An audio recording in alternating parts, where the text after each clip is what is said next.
Assalamualaikum warahmatullahi wabarakatuh.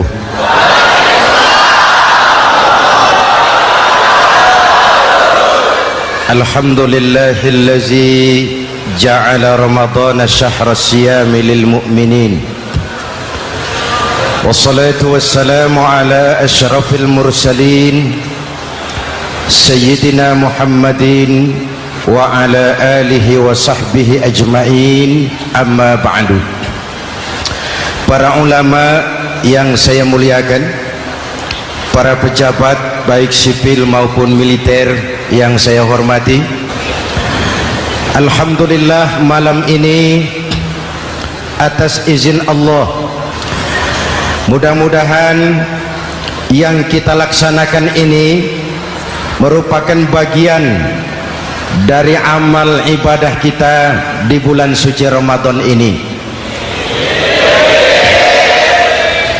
Hadirin, reformasi terbesar adalah reformasi yang dilakukan oleh baginda Nabi besar Muhammad sallallahu alaihi wasallam. 23 tahun merombak satu bangsa biadab menjadi bangsa beradab, merombak umat yang terpecah belah menjadi umat yang bersatu, merombak masyarakat yang tenggelam dalam kemusyrikan menjadi umat yang bertauhid. Reformasi besar apa yang dilaksanakan oleh Rasul dan apa hubungannya dengan kita sekarang? Ini yang ingin saya sampaikan malam ini. Pertama, beliau melaksanakan reformasi akidah,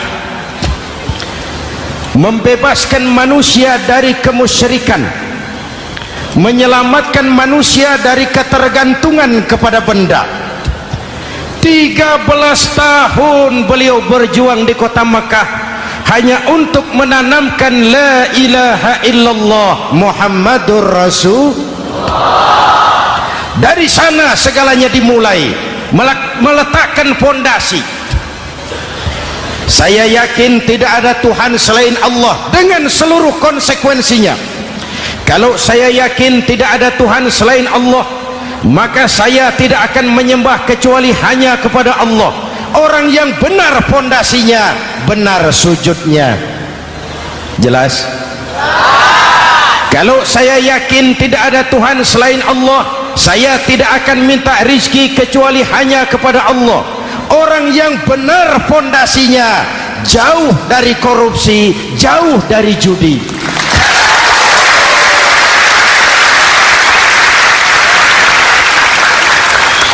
Kalau saya yakin tidak ada Tuhan selain Allah, saya tidak akan menggantungkan hidup kecuali hanya kepada Allah. Saya tidak akan melarikan persoalan kecuali hanya kepada Allah. Saya tidak akan pernah takut kecuali hanya kepada Allah. Saya tidak akan minta tolong kecuali hanya kepada Allah. Inilah generator yang membangkitkan seluruh nilai-nilai amal kita. Kita puasa, kita sujud, kita jihad, itu kan karena nilai iman. Betul? Imannya tidak kelihatan, yang kelihatan gejalanya. Mic ini berbunyi karena ada strom. Percaya apa tidak? Kelihatan stromnya? Kok tahu ada strom dari mana? Dari bunyi. Ada suaranya itu, ada stromnya. Kenapa? Bunyi. Lampu menyala karena ada strom. Kipas angin berputar karena ada strom. Betul? Jadi kalau ada strom bunyi dong. Kalau ada strom lampunya nyala dong. Kalau ada strom kipas anginnya muter dong. Artinya apa? Kalau ada iman sujud dong.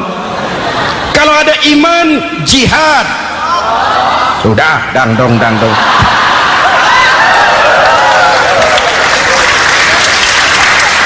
seluruh amaliyah kita hanya refleksi dari nilai-nilai keimanan. Maka dimulai dengan fondasi. Kalau fondasi kuat, apapun yang mau dibangun aman. Kalau fondasi rapuh, apa yang mau dibangun di atas fondasi yang rapuh. Karena itu dengan tabligh akbar ini, pesan pertama saya, mari jaga nilai-nilai iman kita. Kita masih bergelut dengan zaman susah. Judi kembali merebak, narkoba meracuni remaja dan pemuda-pemudi kita, padahal dua-duanya sumber segala macam kemaksiatan. Judi mendidik orang jadi malas, dan sejarah belum pernah mencatat ada orang jadi kaya karena judi. Yang bangkrut, yang kere, yang melarat banyak.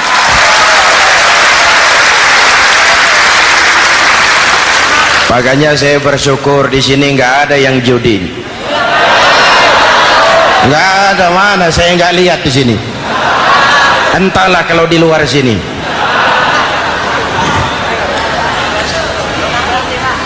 Judi itu penyakit, kalahnya bikin penasaran, menangnya bikin ketagihan. Itulah penyakitnya. Makanya lebih baik makan singkong betulan daripada makan roti mimpi. Ayo, makan singkong betulan, makan roti mimpi, lebih baik mana? Lebih baik makan roti betulan, Mas. Maksud saya uang 4-5 ribu rupiah itu daripada belikan togel, daripada dibelikan pakong, daripada dibelikan macam-macam undian judi, lebih baik dibelikan beras, makan sama-sama. Hadirin yang saya hormati, karena iman kita hidup, untuk iman kita berjuang, dalam iman kita ingin kembali menghadap Allah Subhanahu. Dahulu pun orang-orang tua kita berjuang memerdekakan negeri tercinta ini. Apa faktor penggerak utamanya? Iman. Imanlah yang mengajarkan orang-orang tua kita, hubbul watan minal iman. Cinta tanah air bagian daripada iman. Lah, tanah air kita kan bukan Aljazair, tanah air kita bukan Palestina, tanah air kita bukan Mesir, tanah air kita mencintai Indonesia bagian daripada iman. Yang datang menjajah kebetulan kafir. Nah ini, bertemulah cinta tanah air dengan semangat jihad yang diajarkan agama. Lalu bangkitlah para ulama, bangkitlah para kiai, bangkitlah para santri, berjuang memerdekakan negara tercinta ini. Saya tanya lagi, orang-orang tua kita dahulu berjuang melawan penjajah, senjatanya apa? Bambu runcing. Jenderal mana mau taruhan bambu runcing merdeka melawan tank, bambu runcing merdeka melawan meriam, bambu runcing merdeka melawan tentara-tentara profesional yang terlatih dengan baik? Menurut logika tidak mungkin, menurut kebiasaan tidak bisa, menurut rasio impossible. Entoh nyatanya kita merdeka. Lalu para pendiri Indonesia dengan jujur mencantumkan dalam mukaddimah Undang-Undang Dasar Negara kita kalimat yang berbunyi, dengan berkat rahmat Allah yang Maha Kuasa. Ada tidak itu dalam pembukaan Undang-Undang Dasar? Ada apa tidak? Pokoknya biar belum pernah baca, ada gitu saja sudah, biar lancar urusan. Saya yakin kalimat ini bukan lipstick, not decoration only. Kalimat ini pengakuan moral, pengakuan batin yang sangat jujur dari para pendiri Indonesia bahwa Allah campur tangan dalam proses kemerdekaan. Kalau tidak, nggak ada ceritanya bambu runcing merdeka melawan tank.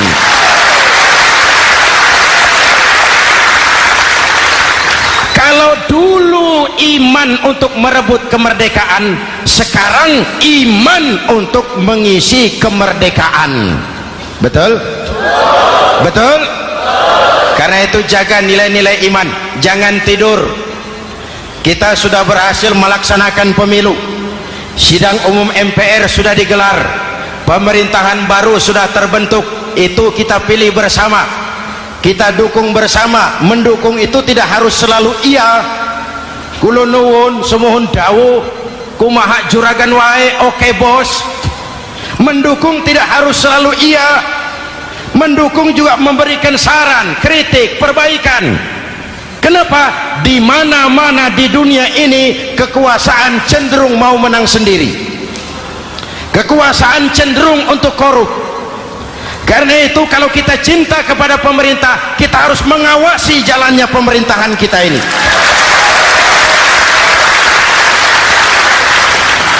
Pengalaman ketika Orde Baru berdiri, kita percaya, kita serahkan penuh, lalu kita tidur.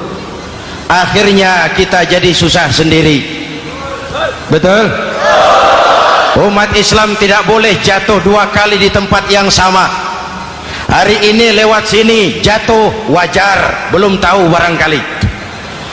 Besok lewat sini lagi jatuh lagi, goblok tenan gitu. Masa jatuh dua kali di tempat yang sama itu bagaimana? Hadirin yang saya hormati, nilai-nilai iman, intan paling mahal, mutiara paling berharga, tidak lain nilai iman. Imanlah yang menyebabkan kita gembira menyambut datangnya Ramadan, menyingsingkan lengan baju, menghamparkan sajadah, melakukan pendekatan yang intens kepada Allah. Kenapa? Kita mengerti nilai Ramadan. Tempo hari saya berikan contoh, di tangan kanan saudara ada berlian, harganya 50 juta. Di tangan kiri saudara ada rumput seikat. Berlian dan rumput ini taruh di depan kambing. Kira-kira mana yang diambil kambing? Rumput, dasar kambing. Kambing tidak ngerti nilai berlian. Padahal kalau kambing sedikit mau pakai otak. Kalau berlian yang saya ambil, kata kambing, lalu saya bawa ke pasar, kemudian saya jual, harganya 30 juta, lalu dibelikan rumput, dapat rumput sekabupaten. Tapi kambing tidak ngerti nilai berlian, yang kambing tahu cuma rumput. Kenapa? Hidup kambing cuma melayani perut. Maka kata Imam Ali karramallahu wajhah, orang yang hidupnya hanya untuk melayani perut,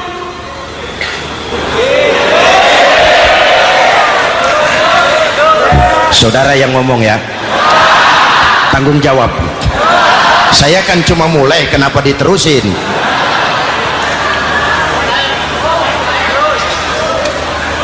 Hadirin yang saya hormati, jaga iman baik-baik, wariskan kepada anak-anak kita. Mereka harapan kita semua, mereka masa depan Indonesia. Akan bagaimana Republik Indonesia, bahkan akan bagaimana Islam di Republik Indonesia 20, 30, 40 tahun yang akan datang, anak-anak kitalah jawabannya.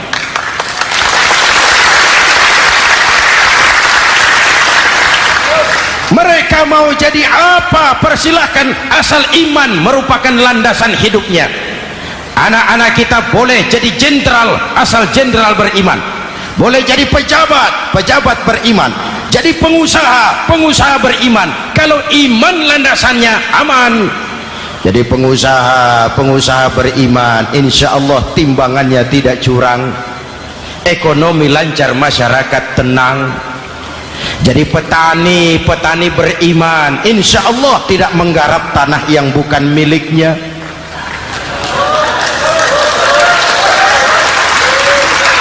Jadi pejabat, pejabat beriman, insya Allah korupsinya sedikit.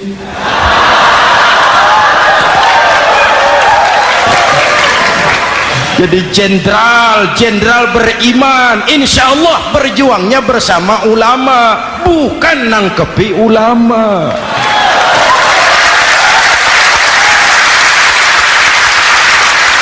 Jadi teknokrat, teknokrat beriman, jadi pengusaha, pengusaha beriman, jadi seniman, seniman beriman, jadi maling. Nggak ada, mana ada maling beriman? iman landasannya, insya Allah aman. Ini yang pertama. Yang kedua, baginda Nabi melaksanakan reformasi sosial berupa apa? Membebaskan manusia dari ras diskriminasi, mengikat manusia dengan tali akidah. Diciptakan kita dari laki-laki dan perempuan, dijadikan kita bersuku-suku dan berbangsa-bangsa. Bahkan Quran memulai dengan kalimat syu'ub, wa ja'alnakum syu'uban wa qabaila. Kami jadikan kamu berbangsa-bangsa dan bersuku-suku agar kamu saling mengenal satu dengan yang lain. Saya ingin mengulangi imbauan saya, mari kita tingkatkan kerukunan, 3 macam kerukunan. Pertama, rukun antar umat seagama. Sesama muslim harus rukun, ya Pak, ya Bu. Hey.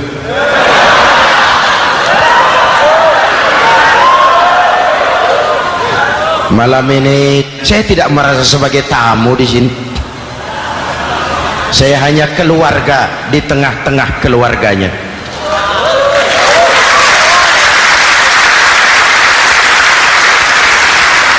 Di sepanjang Jawa kah saya, ke Sumatera kah saya, ke Kalimantan saya, ke Sulawesi saya, ke Irian Jaya saya, kemana saja saya pergi, di mana saja saya berada, saya hanya keluarga di tengah keluarganya.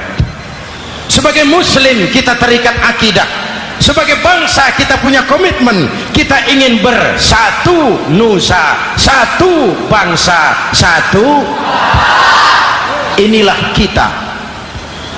Hadirin yang saya hormati, rukun antar umat seagama.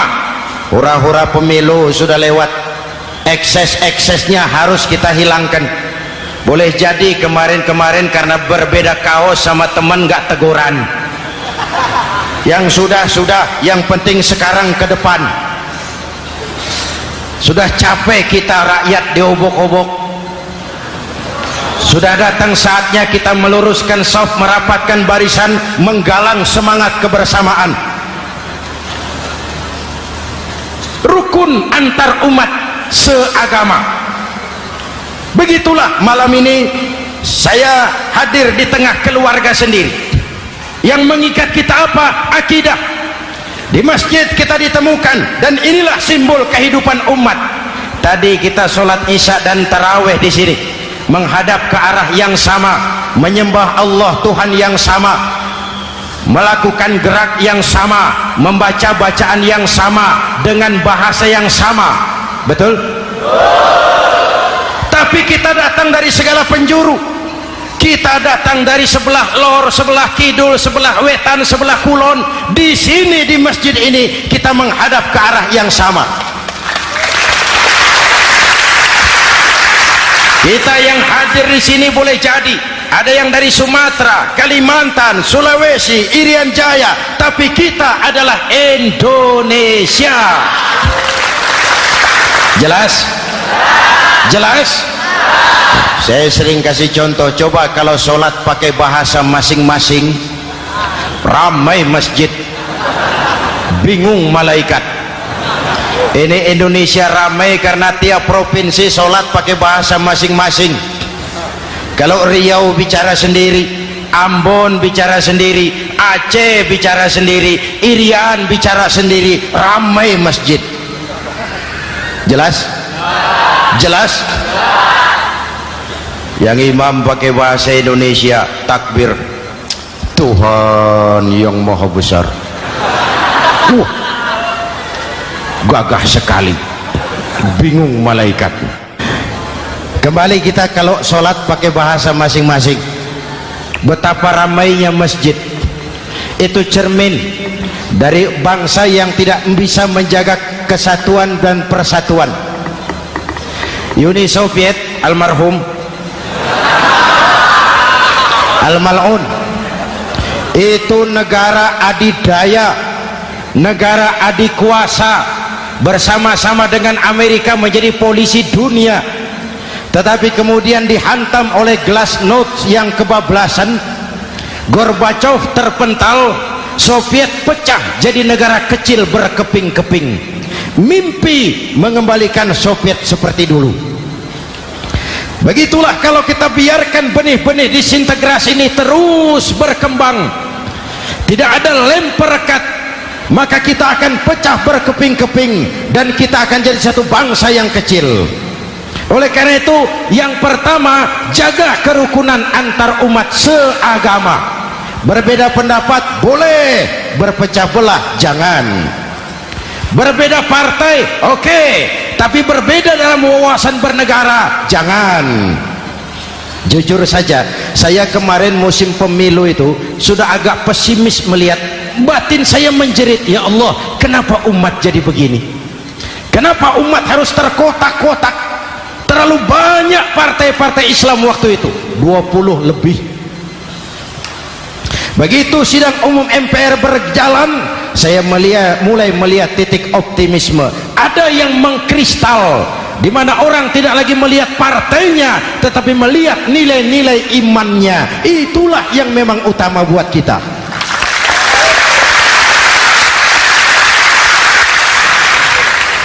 Ini yang pertama, rukun antar umat seagama. Yang kedua, rukun antar umat beragama. Beberapa hari yang lalu ada kejadian yang mengenaskan di Jakarta Timur, Cipayung. Peristiwa penyerbuan Yayasan Dolos. Hadirin yang saya hormati, kita tentu menyesalkan kejadian itu. Kita tidak bisa menyetujui tindakan main hakim sendiri. Kita berharap pemerintah bukan hanya bisa menangkap pelakunya, tapi juga yang tidak kalah pentingnya mengusut akar permasalahannya. Kenapa itu terjadi? Kalau cuma pelakunya yang ditangkap, akar permasalahannya tidak selesai, saya khawatir terulang lagi di tempat lain. Inilah yang terpenting, menjaga kerukunan antar umat beragama, saling menghormati, saling menghargai. Jangan melakukan kamuflase, jangan melakukan tindakan-tindakan yang rawan dan peka. Misalnya umat Islam membangun masjid di tengah perkampungan orang Kristen, padahal tidak ada Islamnya di situ. Itu bisa menimbulkan kerawanan. Atau sebaliknya, membangun gereja di tengah perkampungan umat Islam yang tidak ada Kristennya di situ. Atau sebaliknya, mereknya kegiatan sosial, mereknya kegiatan kemanusiaan, tapi isinya penyebaran agama kepada orang yang sudah beragama. Itu pun bisa menimbulkan kerawanan. Jelas? Maka yang besar jangan mau menang sendiri, yang kecil harus tahu diri. Jelas? Mari saling menghormati, mari saling menghargai dalam batas lakum dinukum. Menangkap pelakunya penting, mengusut akar permasalahannya itu pun tidak kurang pentingnya. Hadirin yang saya hormati, Islam agama toleran, baik dari prinsip ajarannya maupun dari sikap umatnya. Islam agama yang rahmatan lil alamin. Kita punya kewajiban untuk membuktikan bahwa Islam bukan merupakan ancaman. Islam adalah alternatif. Islam adalah solusi. Islam bukan ancaman. Yang hadir di sini bukan perusuh, bukan umat biang kerok. Ini umat yang cinta damai.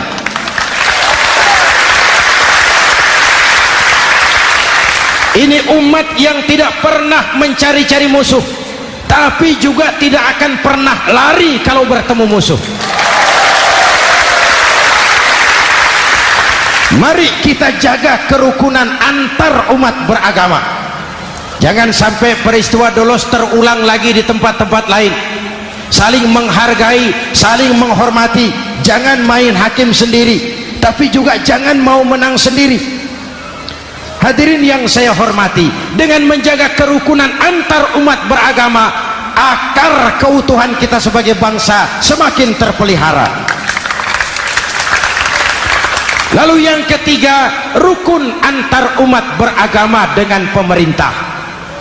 Tadi kita sholat di sini ada imam, ada makmum, betul? Kalau makmum siapa saja boleh, Mas. Tidak ada pemilihan makmum. Fikih itu ketat kalau sudah memilih imam. Nih makmum siapa saja. Pak, itu orang pemabuk itu, boleh jadi makmum. Suka mencuri, Pak, boleh jadi makmum. Bacaannya tidak fasih, boleh jadi makmum. Ketinggalan 1 rakaat, boleh jadi makmum. Tapi tidak tiap orang boleh jadi imam. Kenapa? Imam mau mimpin orang banyak. Kalau dia bodoh, bagaimana nasib makmumnya?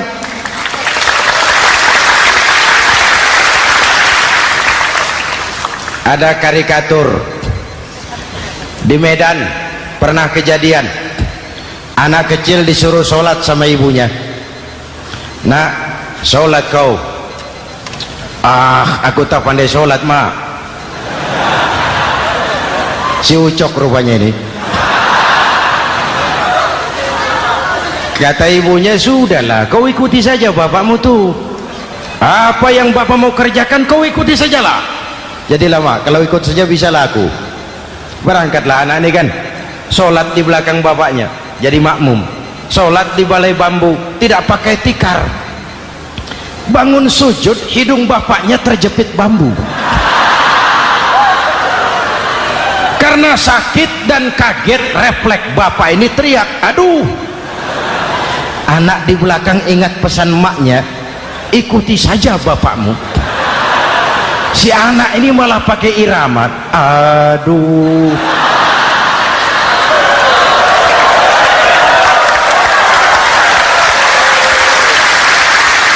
Lah, ada yang lebih gendeng lagi, mendengar anaknya mengaduh, bapaknya menoleh ke belakang.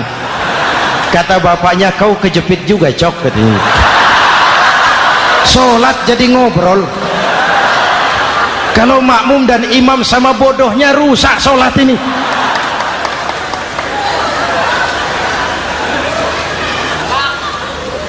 Hadirin yang saya hormati,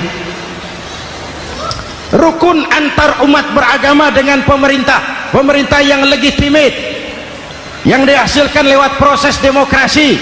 Benarnya kita dukung, salahnya kita tegur, kita kritik, kita perbaiki, kita berikan saran-saran yang baik. Sekali lagi, jangan tidur. Sudah lewat masanya. Kemarin-kemarin kita menghadapi satu masa yang penuh krusial.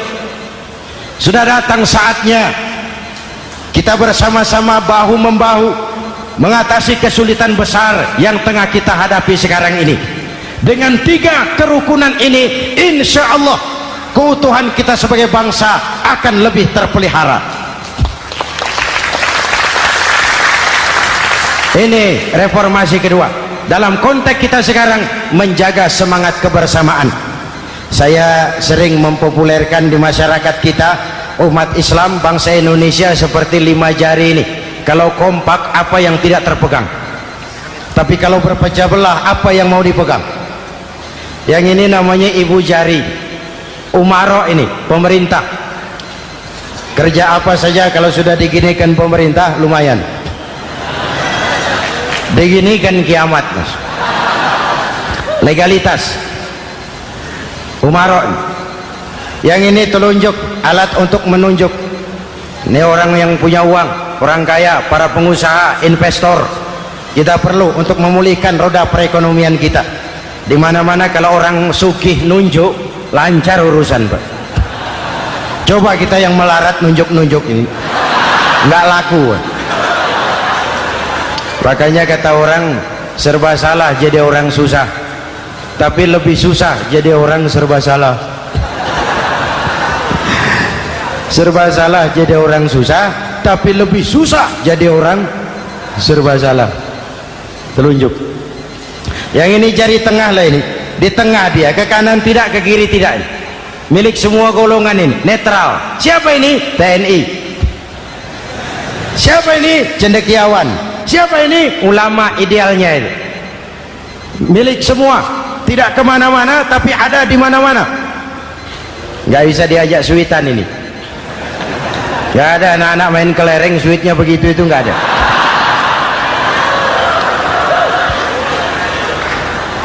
Ini jari manis remaja, pemuda, masa muda, masa yang paling manis. Semua harapan milik pemuda. Belum pernah saya dengar ada orang pidato para kakek-kakek harapan bangsa, belum pernah. Mesti kalau sudah harapan umat, pemuda, harapan negara, pemuda, harapan agama, pemuda, harapan bangsa, pemuda, harapan pemudi. Jari manis. Yang ini kelingking, jari paling kecil ini. Ini kaum wanita ini, perempuan kecil tapi mantap. Masya Allah. Ini ibu jari ini besar ini, sweet ketemu kelingking, kalah ibu jari ini. Di mana-mana kekuasaan sering kalah sama perempuan.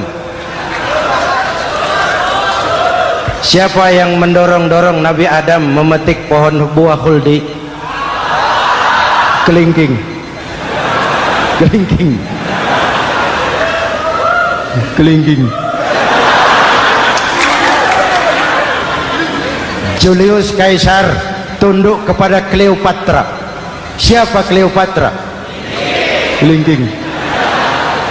Napoleon, singa daratan Eropa, the lion of Europe, luas kekuasaannya, hebat tentaranya, bertekuk lutut di bawah kaki Margaret Josephine. Kelingking. Hadirin yang saya hormati, kalau 5 pilar ini bersatu, ringan sama dijinjing, berat sama dipikul, kita akan jadi satu bangsa yang kuat. Jelas? Jelas? Dengan Ramadan, dengan tablik akbar malam ini, mari kita jaga semangat kebersamaan. Saya selalu mengingatkan, sekarang lebih banyak tukang kompor daripada tukang lem. Lebih banyak tukang kompor daripada tukang lem. Hangati sana, sulut sini, bakar sana, panasi sini, terbakar kita, dia lari tepuk tangan, dan kita yang rugi. Jelas? Jelas? Ini hal yang kedua. Reformasi sosial mengikat manusia dengan tali akidah, mempersaudarakan manusia dari manapun orang datang, apapun warna kulitnya, dari suku apapun ia dilahirkan, kalau akidahnya sama, itulah saudara kita.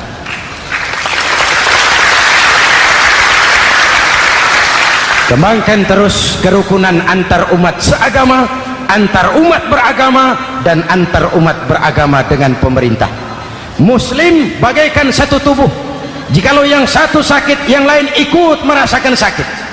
Muslim bagaikan sebuah bangunan, yang satu sama lain harus saling memperkuat. Ada yang jadi tiang, tentu. Ada yang jadi pintu, memang. Ada yang jadi genteng, iya. Tapi satu sama lain harus saling memperkuat. Tidak bisa genteng ngomong sama tiang. Kata genteng, saudara tiang, kamu sih enak, saya setengah mati. Kata genteng, hujan kehujanan, panas kepanasan, kadang-kadang anak-anak nakal saya dilontari batu. Kata genteng. Yang jadi tiang ngomong lagi. Kata tiang, saudara genteng, jangan sembarangan kalau ngomong. Kamu kira kamu bisa nongkrong di atas? Itu gara-gara siapa genteng? Aku yang topang dari bawah. Kata tiang. Kamu jadi anggota DPR, jadi anggota MPR, jadi pejabat, kami rakyat yang angkat.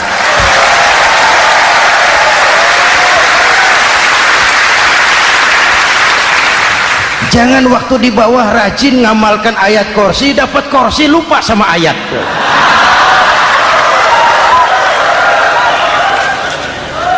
Mari ringan sama kita jinjing, berat sama kita pikul, duduk ya kita sama rendah, berdiri kita sama tegak. Tidak ada warga negara kelas 1 di Republik ini.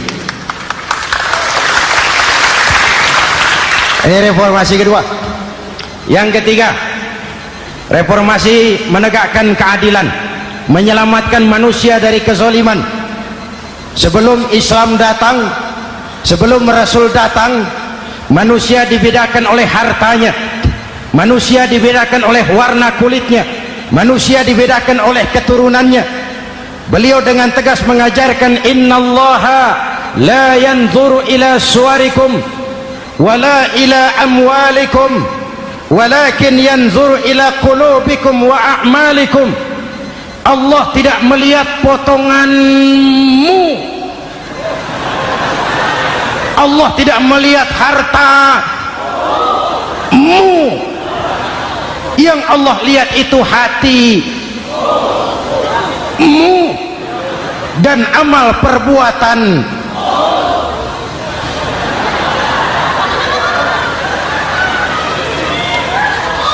Perjuangan menegakkan keadilan, hadirin yang saya hormati, itulah yang menyebabkan reformasi kita menggelinding, menuntut keadilan, baik keadilan di bidang politik, keadilan di bidang ekonomi, keadilan di bidang hukum. Nabi pernah mengingatkan, hakim, kata Nabi, itu ada 3 macam. Al-qudatu salasatun, hakim ada 3 macam, 1 di surga, 2 di neraka. Hadirin yang saya hormati, siapa yang hakim ke surga itu? Ada hakim yang tahu tentang kebenaran, lalu siap melaksanakan kebenaran itu, menghukum dengan kebenaran apapun resikonya, walaupun dimusuhi atasannya, walaupun bertentangan dengan nuraninya, karena itu orang yang dia sukai, tapi dia tetap melaksanakan hukum. Hakim yang mengerti tentang kebenaran sesuatu lalu melaksanakan hukum dengan kebenaran itu yang akan sampai ke surga.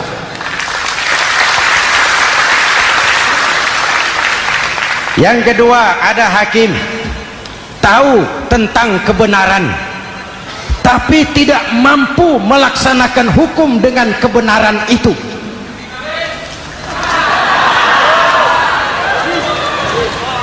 Tahu sesuatu itu benar tetapi tidak punya nurani untuk membela kebenaran, mengetahui kebenaran tapi tidak berdaya untuk memperjuangkan kebenaran. Akhirnya hukum dikebiri, yang salah jadi benar, yang benar jadi salah. Itulah realita yang kita rasakan selama ini. Yang baca Quran dengan suara merdu dapat piala, yang mengamalkan Quran dengan konsekuen dapat penjara, yang berteriak-teriak menegakkan keadilan dianggap aneh, yang korupsi habis-habisan hidup terhormat.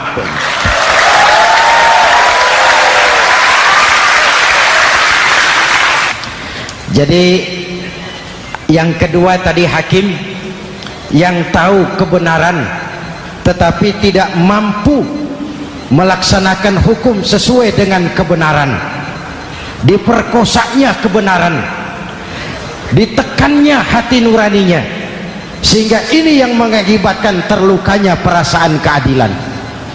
Yang ketiga lebih celaka lagi, ada hakim yang tidak mengerti tentang kebenaran lalu melaksanakan hukum dalam ketidakmengertiannya, bodoh melaksanakan hukum dalam kebodohan, itu pun menyebabkan orang masuk neraka. Na'udzubillah. Hadirin yang saya hormati, reformasi yang dilaksanakan Rasul berjuang menegakkan keadilan setelah membebaskan manusia dari ras diskriminasi. An-nas kulluhum li Adam wa Adam min turab, la fadla li arabiyyin ala ajamiyyin illa bittaqwa. Seluruh manusia berasal dari Adam, Adam diciptakan dari tanah, dan tidak ada kelebihan Arab dengan yang bukan Arab kecuali dengan takwanya. Nah, saya masih ingat sebuah cerita. Mau dengar? Mau dengar? Pada waktu Umar bin Khattab radhiyallahu anhu menjadi khalifah, menjadi Amirul Mukminin, itu yang jadi gubernur di Mesir adalah Amr bin As. Satu saat Amr bin As ingin mendirikan masjid, tapi tanah lokasi masjid itu milik orang Yahudi, ada gubuk di situ. Dipanggil Yahudi ini oleh Amr bin As, saudara Yahudi, iya, itu rumahmu ya? Iya. Sudah tahu belum? Belum. Ya memang saya belum kasih tahu. Begini, kamu bangun sembarangan saja, rumahmu kena jalur hijau itu. Lalu saya mau bangun masjid di situ. Ya tapi ada rumah saya, Pak. Sudahlah, rumahmu saya bayar, saya beli. Nggak mau, Pak. Rumah saya cuma itu-itunya. Saya bayar 2 kali lipat. Nggak mau, Pak. Nggak mau. Sudahlah, saya ganti rugi. Ya nggak mau, Pak. Namanya juga ganti rugi, Pak. Biar digantikan tetap rugi. Mangkel Amr bin As ini wong cilik kok bertingkah amat. Si amat aja nggak bertingkah. Panggil kamtib, hei gusur. Ditarik rumah Yahudi ini, ambrol, menitiskan air mata si Yahudi di sudut kehidupan. Begini wong cilik ini sudah jatuh tertimpa tangga, rumah cuma sak gubuk-gubuknya diderek oleh petugas. Pikir-pikir Amr bin As kan cuma gubernur, di atasnya kan masih ada khalifah Umar bin Khattab. Saya mau lapor ke pusat. Berangkat Yahudi ini dari Mesir menuju Madinah, berhari-hari berjalan, sambil jalan sambil berpikir, ini nanti kalau saya laporan kepada khalifah, apa pengaduan saya diterima? Wong saya rakyat kecil, lagian Yahudi, sementara yang menggusur saya ini gubernurnya sendiri. Terus dia berjalan sampai di kota Madinah. Lewat tengah hari dia mulai cari-cari. Ada orang, ketemu orang sedang tidur di bawah pohon kurma. Selamat siang, Pak. Siang. Saya mau numpang tanya, Pak. Tanya apa? Bapak tahu Khalifah Umar bin Khattab? Tahu. Istananya di mana, Pak?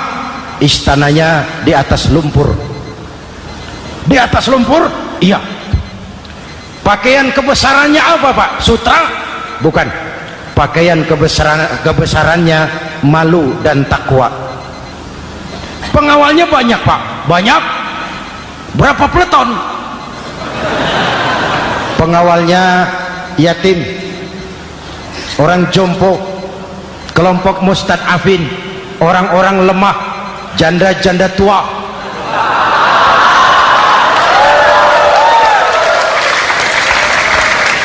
Itu pengawalnya.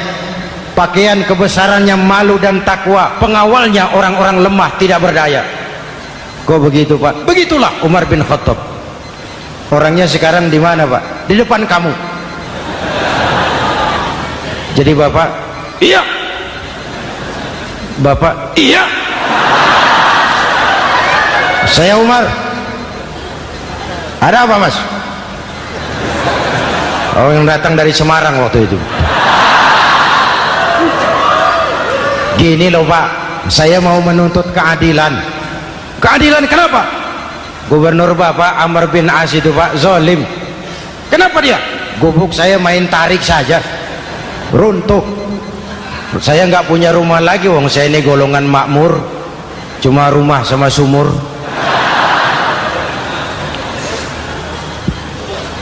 Lalu untuk apa? Katanya dia mau bangun masjid di situ, Pak.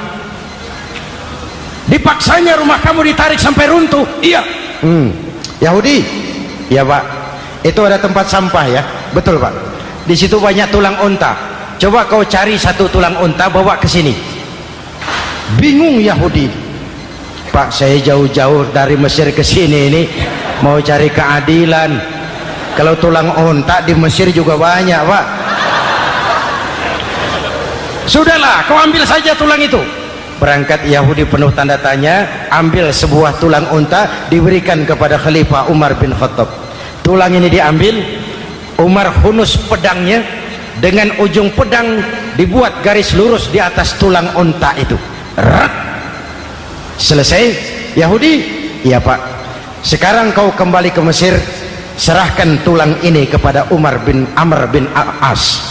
Makin bingung Yahudi, jauh-jauh datang kemari kira mau dapat keadilan, cuma dapat tulang. Ya sudahlah, namanya wong cilik, berangkat dia pulang ke Mesir. Berhari-hari sampai di Mesir. Pak Gubernur, ya lapor. Ada apa Yahudi? Saya dari pusat. Loh, kamu dari Madinah? Iya Pak. Ngapain sih kamu ke sana-sana? Nuntut keadilan. Kamu bertemu Khalifah? Ketemu Pak. Terus tulang.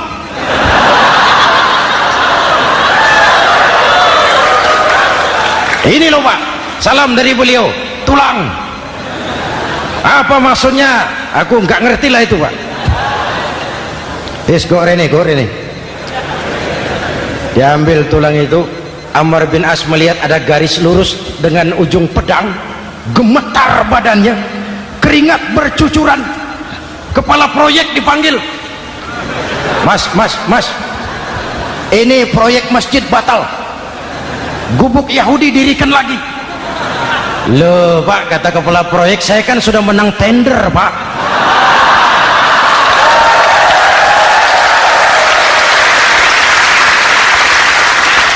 Wes, nggak ada urusan, sampean mau menang mau kalah tender, proyek batal. Itu gubuknya Yahudi dirikan lagi. Yahudi makin bingung, ada gubernur dapat tulang gemeter. Pak Gob, ya sebenarnya apa yang terjadi? Apa-apa, kamu sedikit-sedikit main pusat.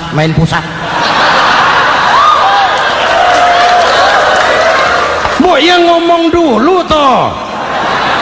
Ya kan awalnya saya sudah ngomong Pak, tapi gubuk saya tetap ditarik.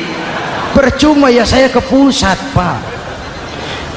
Saya dapat teguran keras dari Khalifah. Tahu kau apa artinya ini? Seolah beliau berkata, hei Amr bin As, jangan mentang-mentang sedang berkuasa kau bertindak seenakmu. Berlaku lurus dan adillah kamu seperti lurusnya garis di atas tulang ini.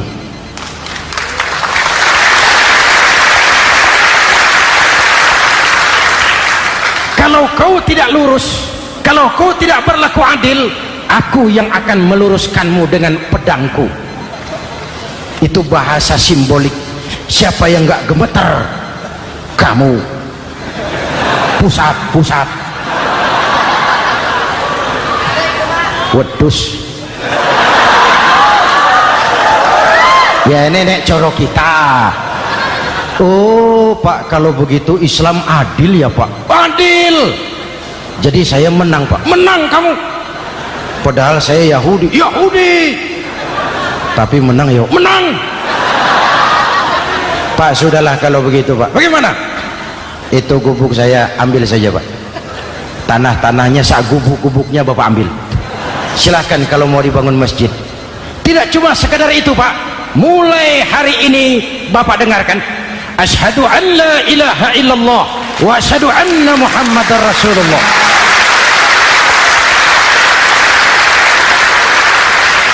Yahudi bisa menang perkara menghadapi gubernur. Kalau ini terjadi di Indonesia,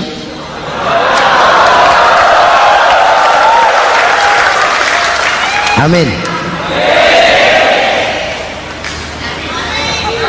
Oke, lalu siapa pemimpin adil itu? Setiap kita kan pemimpin.